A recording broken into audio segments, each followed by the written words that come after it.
যারা মোস্তফা আমিন সাহেবের সাথে গ্রেপ্তার হয়েছিলেন সেই গ্রেপ্তার নির্যাতিত নেতা সৈয়দ হারুন ভাইকে এখন সংক্ষেপে কিছু বলার জন্য আহ্বান জানাচ্ছি। আসসালামু আলাইকুম।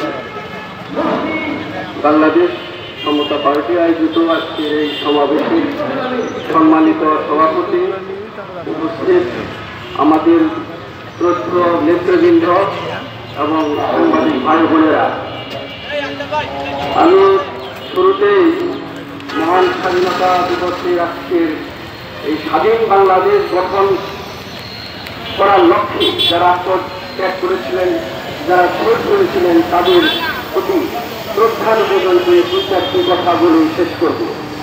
বন্ধুরা, আজকে প্রথমেই আমি বলব, এই সরকার যে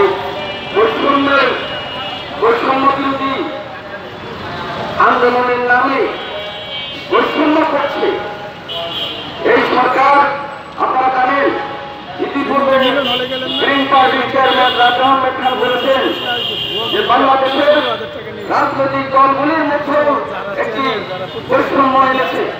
যেমন বাংলাদেশে অনেক রাজনৈতিক দলকে বঙ্গভবনে দাওয়াত করেছেন, ওই রাষ্ট্রীয় অনুষ্ঠানে বিভিন্ন নতুন নতুন রাজনৈতিক দল তাদেরকে পর্যন্ত দাওয়াত দেওয়া হয়,